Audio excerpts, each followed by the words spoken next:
Hola, muy buenas tardes amigos. Estamos en tiempo de entrevista. Estamos en el tiempo de las aventuras de la espada. Aunque hoy el libro al que le vamos a dedicar espacio no sea un libro de historia, pero es un libro y es muy importante que le demos cancha a todos los libros con los cuales nos encontramos. Y para hablar de ese libro, que francamente para mí es muy interesante y muy importante, tenemos a su autor, que es Ariel Eduardo Pizech. Ariel, ¿qué tal estás? ¿Qué tal andamos? Muy bien, ¿cómo estás? Un gusto volverte a ver y poder hablar de un trabajo que he terminado hace unos cuantos meses atrás. Bueno, ese trabajo lo he ido conociendo poquito a poco porque desde que tú iniciaste el trabajo, tú buscaste además a alguien que hiciese un prólogo, introducción, tú me tuviste a mí ahí un poco por medio y la verdad es que, por eso digo que para mí es un libro importante, porque muchas veces eh, Las aventuras de la espada, que es el programa en el que estamos, se dedica a libros de historia, pero es que lo que pasa hoy, mañana, es historia. Y el problema con tu libro es que lo que pasa en tu libro hoy, mañana no es historia, sino el camino del desastre. Y por eso a mí me interesa el libro, aunque no soy yo quien tiene que contar de qué va el libro, sino el autor. Ariel, ¿de qué va tu libro? Bueno, mira, el libro, por si no lo conocen los oyentes del programa o quienes visualicen este podcast, tiene esta portada que te la enseño, La última frontera. La última frontera, y como en el trabajo anterior, la ideología degenerada tiene un subtítulo. El subtítulo te va a marcar hacia dónde va el libro, porque el subtítulo es, el título es La última frontera y como subtítulo, o la familia como baluarte frente a los dislates de la ideología degenerada.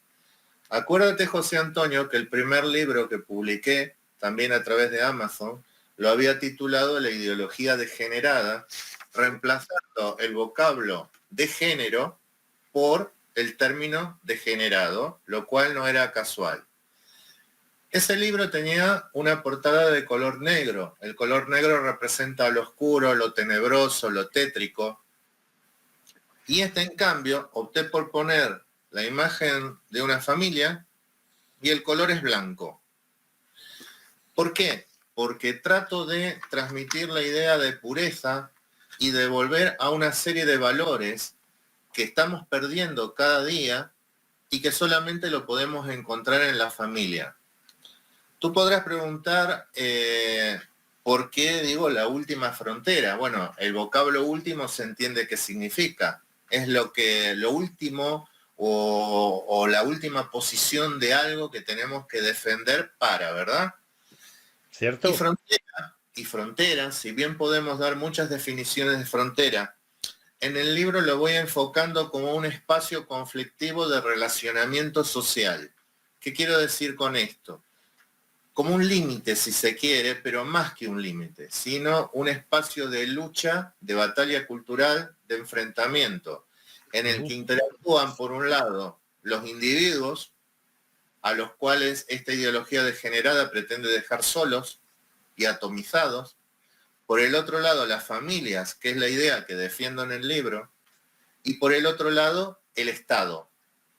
En el libro lo que voy a plantear que la familia justamente es la última frontera que existe para tratar de defender lo que nos queda de humanidad.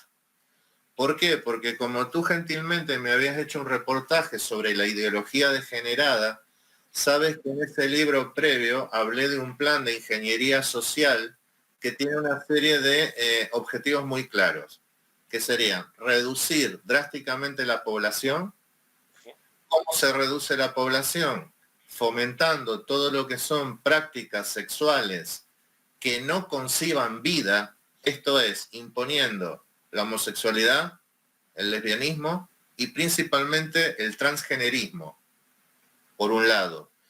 Por el otro lado, pretenden aniquilar la inocencia de los niños, infantilizar a los adultos, adolescentizar a los niños, que es algo peligrosísimo que está ocurriendo en los últimos años, y todo lo hacen a través de ONGs y a través de dilapidar todo tipo de recursos en adoctrinamiento. De esto hablamos en el libro anterior. ¿Cierto?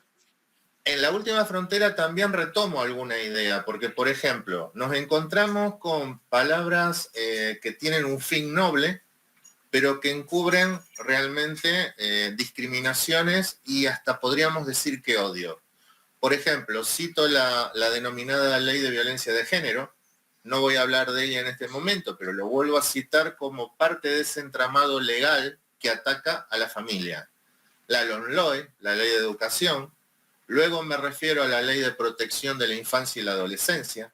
La Ley de Memoria Democrática, que sabemos lo que pensamos ambos de ese tema.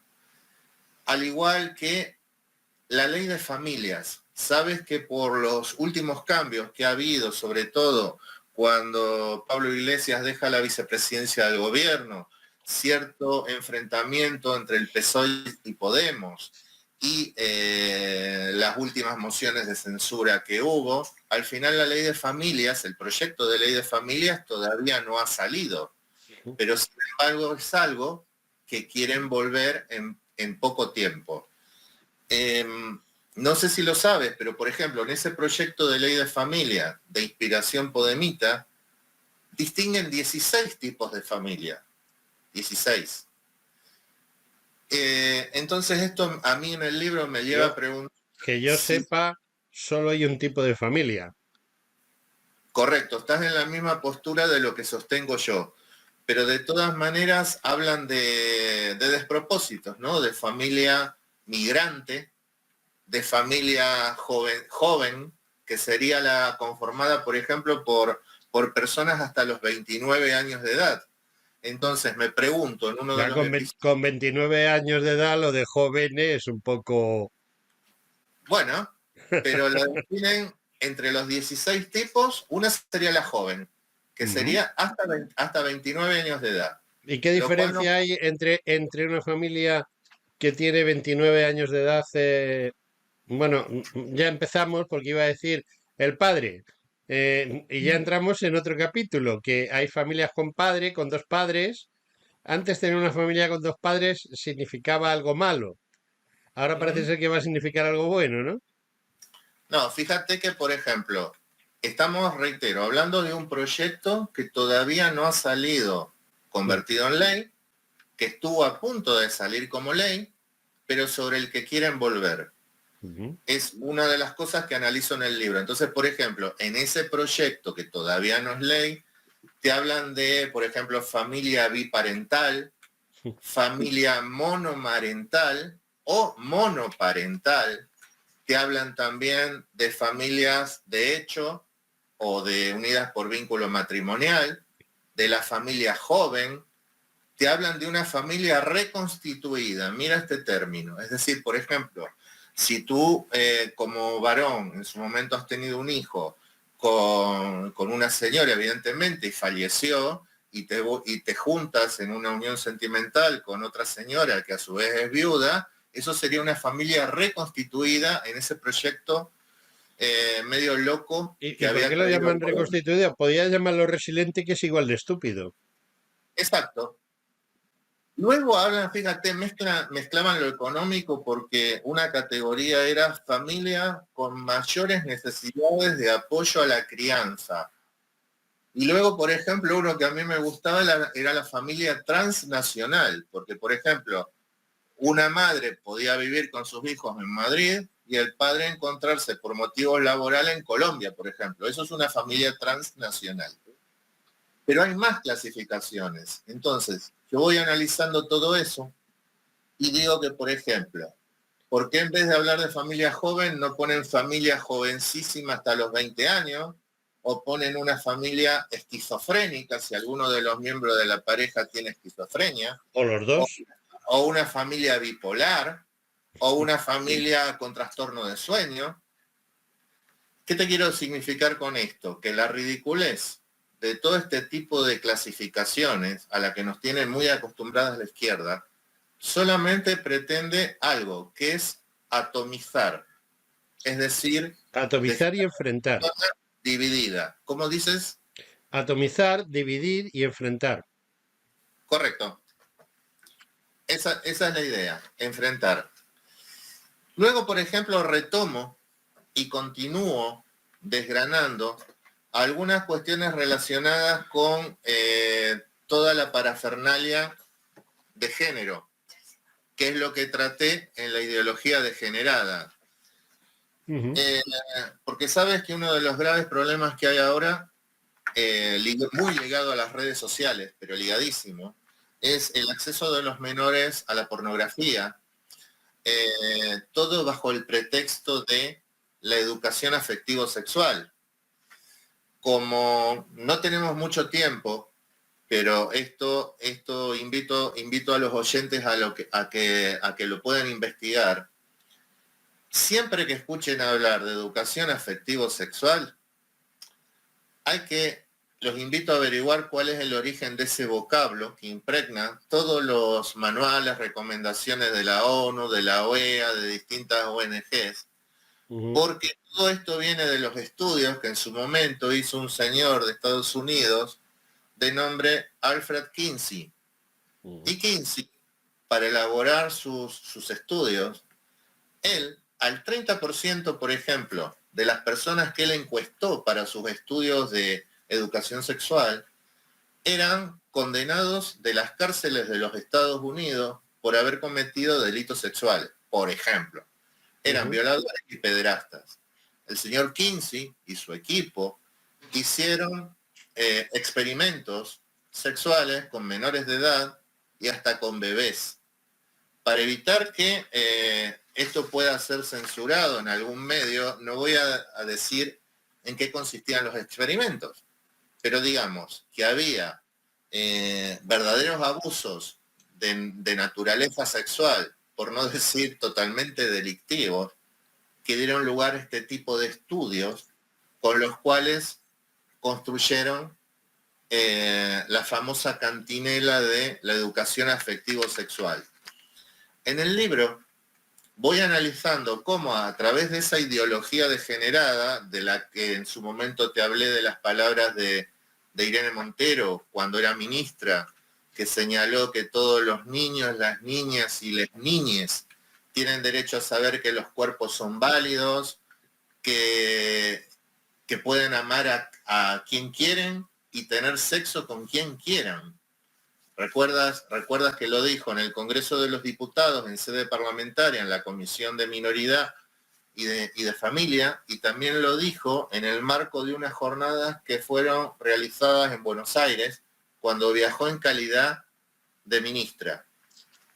Por lo tanto, la primera parte del libro trato de abordar este tema. En primer lugar, hay una serie de elementos que atacan a la familia, es necesario defenderla, hay que volver al concepto singular de familia, porque desde que el hombre existe, y todos lo entendemos así, un núcleo de convivencia básico, a partir del cual se forman las sociedades unidos por el amor, unidos por sentimientos, y que muchos preferimos que esté basado en el matrimonio, porque fíjate que el matrimonio da una solidez a los vínculos familiares que hoy en día otro tipo de uniones no tienen. Si analizamos todas las últimas estadísticas publicadas por este gobierno, vemos que el número de hijos nacidos dentro de un matrimonio cae cada día más, que la tasa de fertilidad, prácticamente estamos entre los países europeos que menos hijos tienen, que la tasa de fecundidad sucede lo mismo, que la edad en la que una mujer primeriza tiene a su hijo justamente por ello es primeriza, está en el promedio de 33 años de edad. Es lo que antes se llamaba primíparas añosas. Es decir, es Exacto, una categoría de mujeres que ya no están capacitadas para ser madres, porque precisamente los estudios médicos desde siempre han valorado que las madres tienen que ser lo más jóvenes posibles porque ellas pueden atender mejor a sus hijos y a partir de correcto, determinada edad, precisamente de los 35 o 40 años, lo que se debe valorar es la posibilidad de la abuela, porque la abuela tiene una serie de ventajas y características más adecuadas para apoyar a la madre, para ayudar a la madre, para ayudar a la crianza del niño. Pero si tú lo que haces es darle un niño a una abuela, no ujú, va a poder hacer lo que tiene que hacer, porque una mujer de 20 años puede tener un hijo y puede controlar el funcionamiento de todo lo que significa hacer que ese niño salga adelante. Pero si se lo das a una abuela, su capacidad física ya no es la más adecuada y además ha ido obteniendo una serie de cansancios, de ujú. experiencias que no le van a permitir precisamente poder actuar como debe actuar una madre, sino que va a tener una perspectiva más tranquila y esa perspectiva más tranquila no se corresponde con la superactividad que tiene una criatura. Correcto. Pero Creo que fíjate una cosa, eso es lo que nos querías decir, ¿no? Perdona que te interrumpa, pero me gusta intervenir en el programa de veces. me parece perfecto y lo agradezco. Pero fíjate que en el libro, porque es la idea hablar un poco del libro, también hablo de Barbie. No sé si a ti te gusta Barbie o a No los... sé, yo nunca he jugado con muñecas. Bueno, deberías, dicen los ideólogos de género. Nunca, nunca es tarde. Pero Pues nada, fíjate, a mi edad me voy a poner a jugar con muñecas. Lo que pasa es que no me veo yo. Con muñecos sí, no sé si observar detrás que tengo una vitrina sí. con mi colección de soldaditos, Eso es porque bonito. tengo colección de soldaditos, colección de tanquecitos, colección de avioncitos y colección de muchísimas cosas. Pero de Barbies, curiosamente, tengo colección. Mira, esto posiblemente te extrañe, que en el libro también hablo de Barbie, porque Barbie nace en 1953 y sabes que hay una película que ha tenido muchísimo éxito por la difusión recientemente, que hasta hace muy poco ha estado en los Ujú, cines y ahora está en todas las plataformas de streaming. Entonces, Barbie en principio como juguete no tiene ujú. absolutamente nada de malo. Nace en 1953 por parte de una mujer que buscaba idear un juguete para su hija pequeña. Pero ¿por qué hablo de Barbie en el libro? Porque aunque algunos pretenden que es una película infantil, personalmente, con mis limitados conocimientos, indico que no lo es y que debería tener su visionado una supervisión paternal. Porque solamente te digo una cosa de la película y entenderás por qué la ligo conceptualmente a todo este marco ideológico y de publicidad, propaganda, medios audiovisuales que van en contra de la familia. La primera escena de la película va planteando que desde que el mundo es mundo, las niñas han jugado con muñecas. Hasta ahí podemos estar de acuerdo. Y se No ve una solo escena... estamos de acuerdo, no solo estamos, estaba mirando precisamente lo malo que tiene la ciencia hoy en día es que puedes Ujú, hacer dos cosas a la vez. Y estaba mirando porque no recordaba exactamente, pero la primera muñeca catalogada como tal muñeca, ujú. la han catalogado unos arqueólogos y hablando de los neandertales. ¿Ah? O sea, estamos hablando de varias decenas de miles de años atrás ya existe, según algunos arqueólogos y antropólogos, de estos que estudian qué pasó con los cromañón, Correcto. los neandertales, la evolución, etcétera, y entonces refrendan varios casos, no uno, sino varios casos en los que entienden que si bien había muñecas como tal, también podrían haberse confundido con tótems o con ¿Mm? representaciones de tipo simbólico religioso, etcétera. Pero no, han llegado a la conclusión a partir de sus estudios de que el fenómeno de que las niñas jueguen con muñecas, y en definitiva las niñas cuando juegan con muñecas, a qué están jugando? A ser mujeres, no están jugando a otra cosa. Es Correcto. algo que no es implícito de en nuestra propia, digamos, nuestro propio sentimiento como humanos, porque los neandertales, que son los prehumanos, digámoslo así, ya actuaban así. Correcto.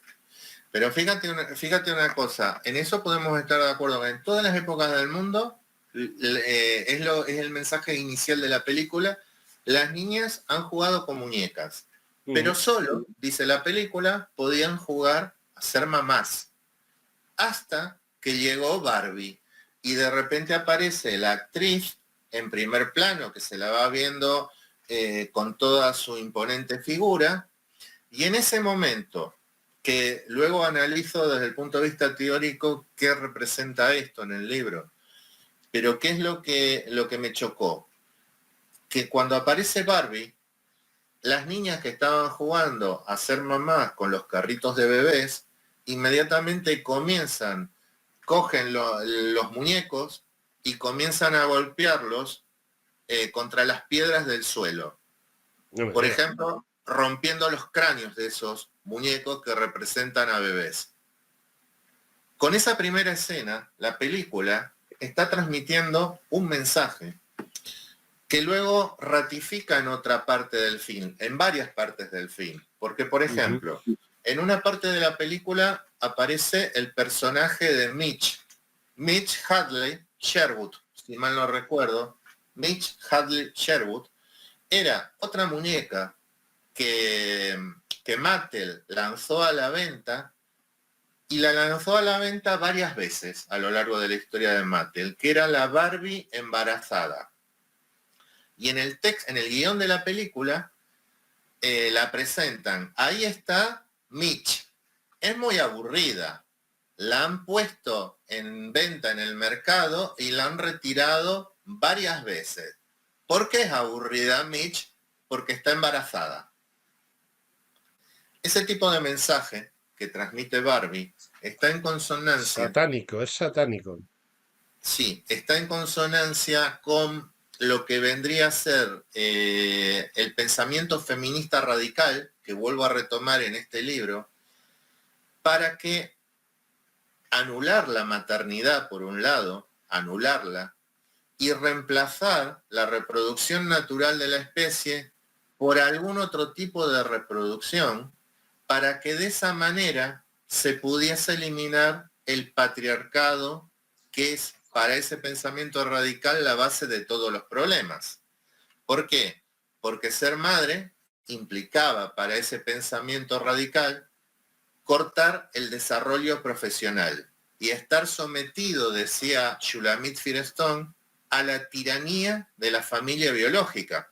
Mira la locura que pensaba esta mujer en el siglo pasado, pero que es lo mismo que piensan las feministas hoy en día.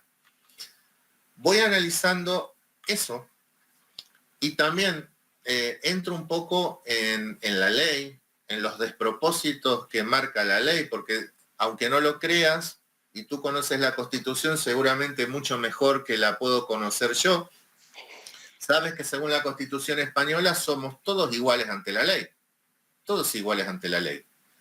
Sin embargo, la ley de violencia de género, por ejemplo, como bien sabes, ataca la presunción de inocencia del varón, se basa en Ataca, el no, odio, la destruye. la destruye totalmente, como bien dices, e incluso nos priva a los varones de el juez natural que reconoce la Constitución Nacional también. Entonces, por un lado, si somos todos iguales ante la ley, hay algo que va mal, y que es todo este complejo ideológico. Pero en este libro me concentro en algo, y tengo 2 capítulos ligados a eso, que es la necesidad de tirar el móvil.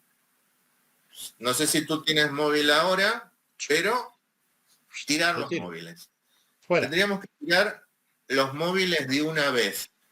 Sí. Y ¿Por qué me baso en esto? Porque cada día hay más estudios, en el libro voy citando varios, donde se puede analizar cómo las redes sociales están siendo captadas y cooptadas por determinados intereses, no santos que digamos, entre ellos por las redes de pedófilos, para utilizar mediante la inteligencia artificial y mediante lo que son las puertas traseras que suelen tener las apps, poder espiar a menores de edad, utilizar, por ejemplo, fotos que inocentemente puede colgar un padre en una red social de un hijo, chantajear a los niños y hacerles entrar en conductas y en un negocio realmente muy aberrante. Justamente el otro día asistí a un congreso donde gente que trabaja en estos temas estaba hablando de un caso que sucedió hace no mucho tiempo atrás en Madrid, donde una adolescente fue captada por la red, fue cooptada, mejor dicho, por un adulto de 50 años de edad para que haga inocentes, teóricamente, fotos a medida que se desvestía para compartir con determinada persona a través de Instagram. Al final, ese caso en que terminó, que esta joven comenzó a recibir la promesa de 6.000 euros mensuales, imagínate, para una niña de 17 años de edad, pero como comprenderás, después de la promesa la quitaron de su núcleo familiar, la trasladaron a una vivienda particular, donde fue sometida a todo tipo de abusos y sabes en qué terminó, ¿no? En este momento está siendo tratada psicológicamente, pero me refiero, en el libro voy analizando cómo, según distintos estudios, no es conveniente darle un móvil a una persona hasta tanto haya cumplido al menos los 16 años de edad. Los 16 años de edad. Todos los adultos tenemos móviles. Aquí, por ejemplo, tengo uno que es mi móvil. Pero un móvil, es un poco una idea que también trato de transmitir en el libro, este móvil no es una niñera digital. Este móvil no puede reemplazar el cariño, la educación, la orientación de un padre y de una madre, que son los que tienen que estar presentes. El móvil no educa, al contrario, está deformando. ¿Por qué? Porque voy analizando en el libro cómo los algoritmos de las principales redes sociales, y sabes que hay documentos internos, por ejemplo, de Meta, que han revelado gente que se cansó de toda esta manipulación y los hizo públicos, indican cómo los impulsores de estas redes sociales conocían los riesgos a que se sometían a los menores. Por algo ni Bill Gates, ni el creador ni los ejecutivos de Google, ni nadie de estas redes sociales le ha entregado un iPad o un móvil a ninguno de sus hijos. Conocían los riesgos y sin embargo permitieron que menores de edad los utilizaran las redes sociales. En el libro voy hablando de todos estos peligros, porque si bien, por ejemplo, para sacarte una cuenta de Instagram tú tienes que tener teóricamente más de 13 años de edad, sin embargo no hay sistemas de verificación. Lo mismo pasa con la pornografía.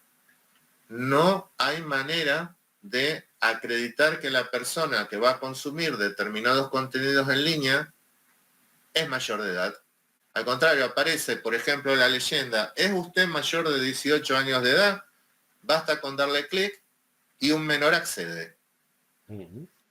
¿Por qué accede el menor? Y luego lo voy analizando en el libro. ¿Sabes a qué edad está bajando el consumo de pornografía, por ejemplo, en la Comunidad de Madrid? A 8 o 9 años de edad. 8 o 9 años de edad. Y se están accediendo los niños a contenidos que les están alterando hasta la estructura de su cerebro. Ese es un tema que me meto sin ser experto, pero recurriendo a estudios realizados por expertos, a lo que es la neurofisiología del cerebro, a cómo se compone el cerebro tanto de los varones y de las niñas, qué tipo de sustancias se liberan cuando se produce un estímulo. Tú habrás oído hablar también de secreciones naturales como puede ser la dopamina, ese neurotransmisor, o la efedrina. Todo ese tipo de neurotransmisores los tenemos cuando algo nos causa placer. Por ejemplo, uno come una tableta de chocolate y eso te causa un placer. Sí. Estás liberando dopamina. Pero tú piensas, ¿sería natural darle un chocolate cada 15 minutos a un niño de 4 años de edad? Seguramente ningún médico lo recomendaría. Ninguno. Y la pregunta que hago, por ejemplo, en el libro, ¿es aconsejable darle un móvil con conexión a Internet a un niño de 4 o 5 años de edad para que esté un promedio de 5, 6 o 7 horas, como marcan los estudios, por día, recibiendo estímulos permanentemente de un cerebro que no está formado para comprenderlos? Por eso en el libro voy analizando cómo este uso adictivo de Internet realmente está dañando el cerebro de los niños. Ese es uno de los temas que toco. Cómo está afectando el rendimiento educativo, cómo está afectando el rendimiento social, la interacción con otros niños, incluso peligros que puede tener la inteligencia artificial.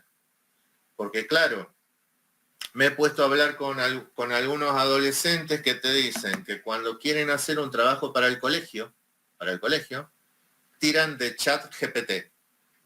ChatGPT puede ser útil para los adultos para determinadas tareas, pero simplemente le dan 2 o 3 consignas a la inteligencia artificial, les redacta un poema, les redacta un pequeño escrito, les da ideas que les evitan pensar. Por eso es que en el libro voy tratando todos estos temas, no descartar la tecnología todo el tiempo, ni mucho menos, porque tiene que estar puesta al servicio de los niños, de la educación y del ser humano, pero nos estamos convirtiendo en esclavos de la tecnología. ¿Y quién puede marcar ese límite? Si nos ponemos a pensar, pongo 3 ejemplos a lo largo del libro. Solo hay 3 comunidades autónomas, de momento, de las 17 que existen en España, que prohíben el uso del móvil durante el horario escolar. De momento hay 3, nada más. Hay proyectos de prohibir el uso del móvil en varias, pero a nivel legislativo, cuando he escrito el libro, solamente existen 3. Y la última que lo ha puesto es la Comunidad de Madrid.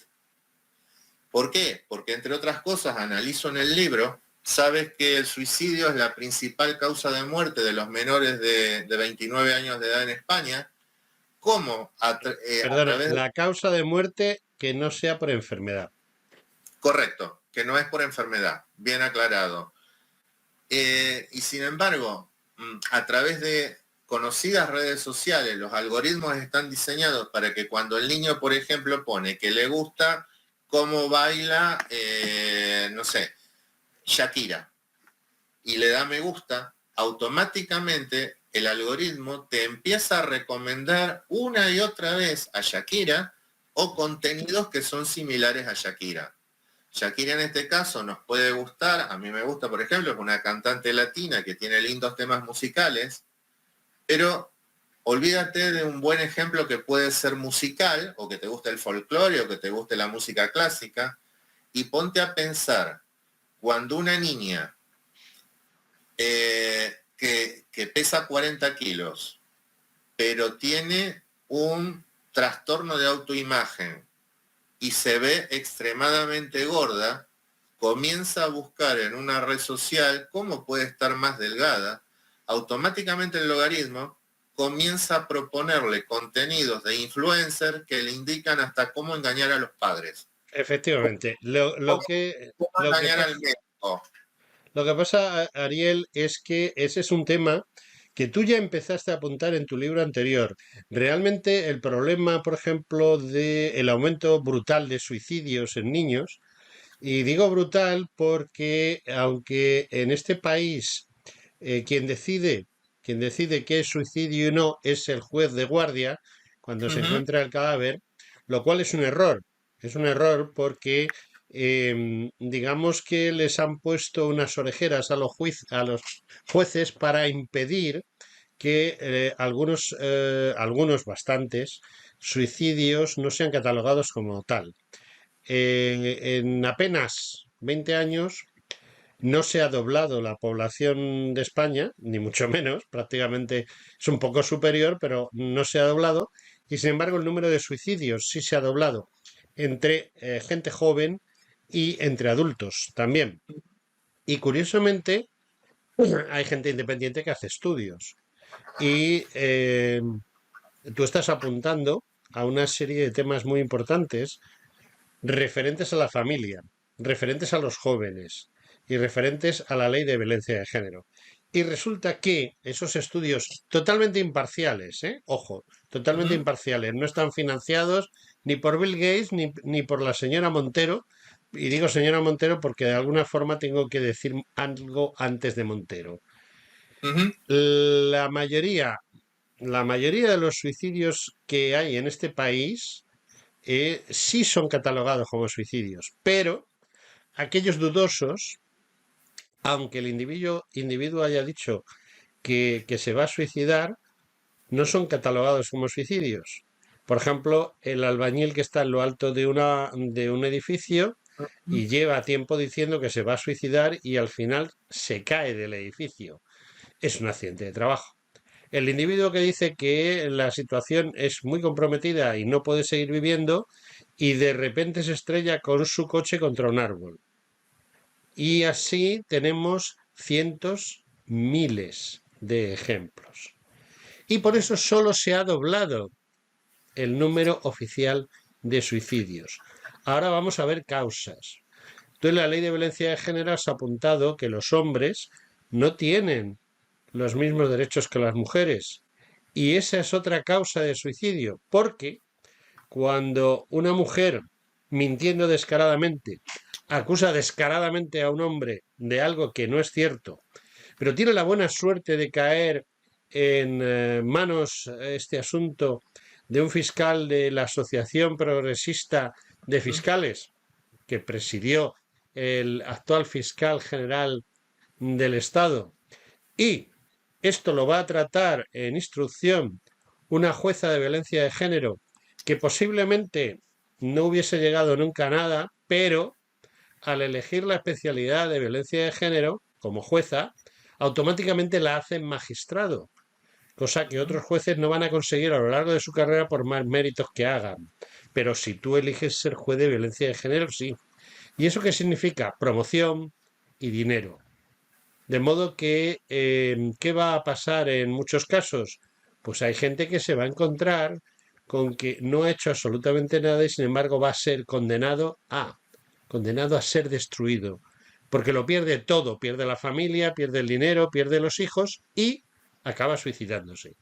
Y esos hijos que han perdido la figura del padre, quedan en manos de una madre manipuladora que además, ha visto cómo puede triunfar con la mentira.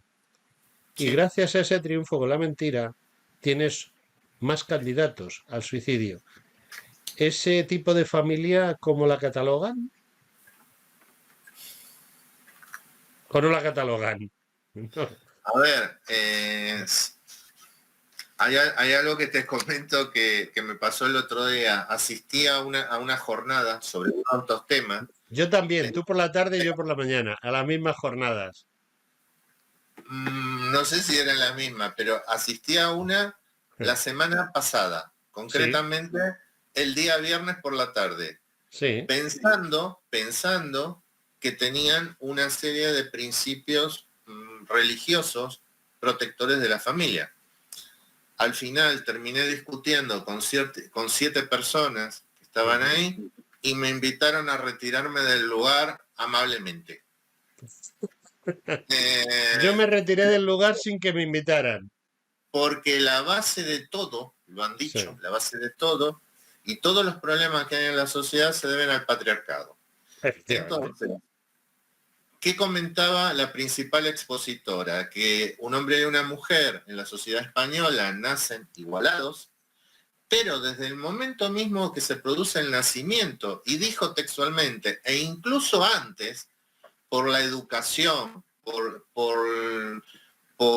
toda la teoría de género, se le va enseñando al niño a marcar diferencia sobre la niña para explotarla. Entonces todos los problemas derivan del patriarcado y eso no puede ser pensado de esa manera.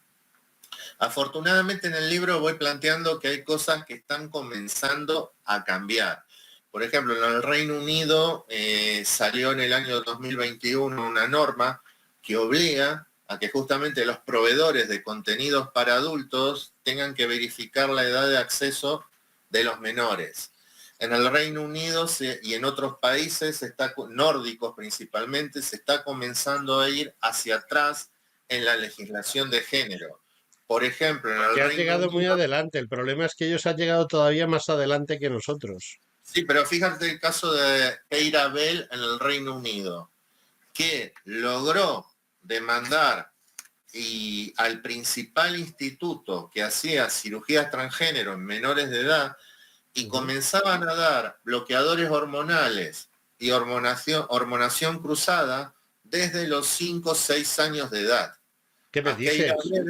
Sí, a Keira Bell en concreto le hicieron una doble mastectomía, le extirparon el útero, le anularon, digamos, sus órganos genitales y a partir de ese caso tan sonado en el Reino Unido se le ha prohibido hasta que la persona no tenga una mayoría de edad someterse a cualquier tipo de estos tratamientos. ¿Y por qué? Voy analizando en el libro, se da una explosión acelerada de este tipo de casos que hoy en día se denominan incongruencia de género, fundamentalmente por las redes sociales. Porque si bien de esto hemos hablado tú y yo antes, al hablar del otro libro, en otras épocas se hablaba de un trastorno de género, luego se empezó a hablar de disforia de género, y actualmente, según el manual de la Asociación de Psiquiatras de Estados Unidos, de psiquiatría, se habla de incongruencia de género, es decir, alguien que nace como varón no se ve como varón, sino que se considera mujer, etcétera, toda esta teoría que conocemos.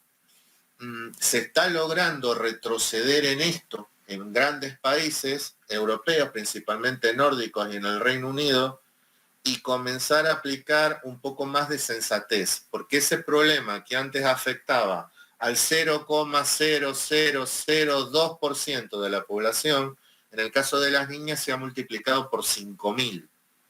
Por eso, justamente en el libro voy citando estudios de por qué es necesario tirar el móvil de digo una palabra entre comillas que no voy a decir acá, vez. ¿Sabes cuál es la palabra, no? Sí, perfectamente, creo que nuestros oyentes igual. Yo personalmente considero que la mayoría de los inventos del siglo XX son francamente útiles para la sociedad. Y no solo lo pienso yo, sino hay personas de mayor calidad que lo piensan. El anterior jefe del Estado, a Juan Carlos I, era un enamorado de la televisión y promocionó todo lo que pudo la televisión e incluso dio instrucciones para que se hicieran grandes programas educativos y culturales. Hasta tal punto que hay un determinado autor de teatro y de novela que dice que es de Córdoba, pero en realidad es de Ciudad Real, y que este hombre de una sexualidad un tanto diferente, pues según dicen, estaban perseguidos en esa época y sin embargo Franco quiso que ese hombre se ocupase, ese hombre, él opina que es otra cosa, él quiso que ese hombre hiciera un programa cultural muy concreto, ¿eh? Porque lo importante de la televisión era culturizar a la gente. Y entonces con buenos documentales, con buenos programas culturales, con obras de teatro, poniendo películas, es decir, emitiendo películas de calidad, se podía lograr que la gente no solo saliese de una determinada incultura, sino que mejorase su cultura.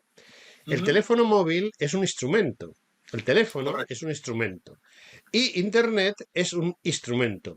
Lo que sucede es que en lugar de utilizar Internet como yo lo utilizo para, por ejemplo, comunicarme contigo, para hacer este programa divulgativo en el cual vamos a sacar a relucir tu libro y lo que denuncia tu libro, la gente está mal usando Internet para ver pornografía. ¿Por qué?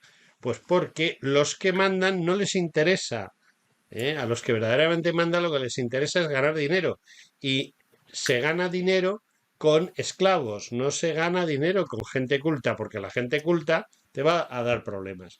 Entonces, es muy importante que tu libro se mueva y que las ideas que afronta tu libro se vean, porque lo que está muy claro es que ciertamente debiera de prohibirse el uso del teléfono móvil, excepto para dos cosas. Una, para hablar por teléfono, que es para lo que se ha inventado, y dos, como herramienta. Y punto.